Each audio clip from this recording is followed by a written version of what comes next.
इस वक्त मैं रावलपिंडी के इलाका फौजी कॉलोनी में मौजूद हूँ। एक जूस की शॉप है। ड्राई फ्रूट के ज़रिए गिलास को सजाते हैं और उसके बाद जूस को सर्व करते हैं। आइए हम इनके मालिक से जानते हैं कि ये ड्राई फ्रूट वाला गिलास है, इस बनाने का ख्याल उनको कैसे आया और ये वो कितने में बेचते हैं। उर्दू पॉइंट की वीडियोस देखने के लिए हमारा चैनल सब्सक्राइब कीजिए और बेल के आइकन पर क्लिक कीजिए ताकि आप हमारी तमाम आने वाली वीडियो से बाखबर रह सकें।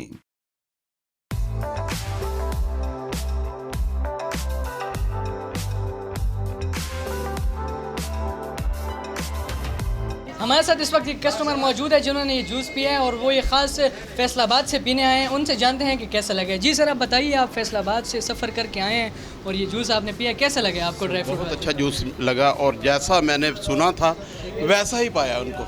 ये नहीं कि कोई मिलावट, कोई दो नंबरी, को ये वो। वहाँ मैंने फेसबुक पे देखा था फैसलाबाद से, पर मैं यहाँ मेहमान आया था, मैं स्पेशल उनको लेके आया जूस पीने के लिए। मैंने कहा यार जूस पिए, लेकिन एक आम आदमी पूरा जूस पी नहीं सकता जैसा ये बनाते हैं, पी नहीं सकता। अगर भूख खूब लगी हो फिर भी आदमी पूरा नहीं पी सकता। मतलब क्या रिकमेंड करेंगे कि अच्छा जूस है और रेट इसका कैसा है? मैं कहता हूँ कि रेट भी बहुत ठीक है और दूसरा ये है कि जो जूस है ना वाकई वो खालिस और पीने के लायक है। जिसे हम कहते हैं ना पीने के लायक, वो पीने के लायक है।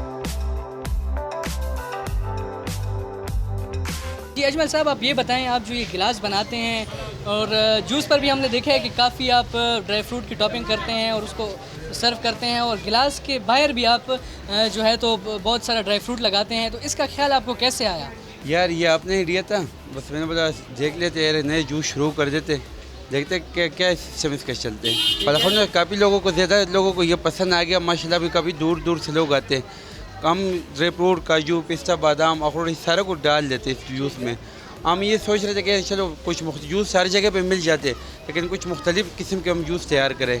लेकिन अल्हम्दुलिल्लाह वो जितना लोगों को पसंद आ गया, बाकी अभी लोग आते हैं काफ़ी दूर दूर से, इसको पसंद कर देते हैं और पी के जाते हैं। ठीक है, ये बताएं कि ये जो आप ड्राई फ्रूट वाले जूस बनाते हैं इसमें कौन कौन से फ्लेवर हैं वो आपके पास मौजूद हैं? हमारे पास सेब, केला, आम, आड़ू, एवोकाडो, आलू बुखारा, और जिस मौसमी फल जितना होते हैं वो हमारे पास होते हैं। कुछ हमारे पास इंपोर्ट के फल भी होते हैं, उसमें हम जूस शेक बनाते हैं जिसमें एवोकाडो आते हैं, मुख्तलिफ जूस आते हैं उसमें। ठीक है, लेकिन ये मैं देख रहा हूँ कि काफ़ी आप लोग के पास ड्राई फ्रूट की भी वैरायटी पड़ी हुई है, तो ये जो नॉर्मल मिल्क शेक या जूस होते हैं उससे ये महंगा गिलास होता होगा, इस बारे में आपका क्या ख्याल है? आप व्यूअर्स को बताइए कि क्या प्राइस है इसकी। नहीं, हमारा प्राइस जो है ना बाकी सारे जूस वाले से सस्ता, इतना महंगा नहीं है। क्योंकि आप चले जाओ आम जगह में हमारे जूस मिल जाते हैं, सादा जूस 200-250 रुपये का गिलास। हम बादाम वाले, अखरोट वाले देते हैं 200-250 रुपये का गिलास, सही स्पेशल सजा के देते हैं। ठीक है, आप ये बताएं कि आपके पास जो जूस के गिलास हैं उसकी कीमत कहाँ से शुरू होती है? मतलब सबसे सस्ता जूस कौन सा है और फिर लास्ट कितने महंगे तक आपका जूस आपके पास मौजूद है? हमारे पास शुरू होते हैं 60 रुपये से लेके 1200 तक रुपये।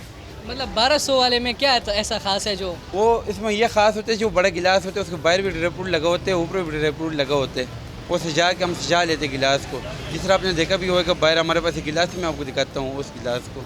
मतलब ये कह रहे हैं कि उसके बाहर भी ड्राई फ्रूट लगा होते हैं और अंदर भी, ऊपर भी लगा होते हैं, बाहर भी लगा होते हैं। हम बिल्कुल इसको खूबसूरत सजा लेते हैं उन गिलास को। नाज़रीन, ये थे अजमल साहब जो कि इस जूस की जो शॉप है उसके बारे में बताए थे और ये बताए थे कि वो जो ड्राई फ्रूट है और मुख्तलिफ जो फल हैं उनकी टॉपिंग करके और उसको पेश करते हैं और दूर दराज से लोग आके, दूसरे शहरों से भी लोग आके इसको पसंद कर रहे हैं और इसको पी रहे हैं। इसी के साथ ही अपने मेज़बान उस्मान पर राजा को दीजिए इजाज़त। अल्लाह हाफ़िज़।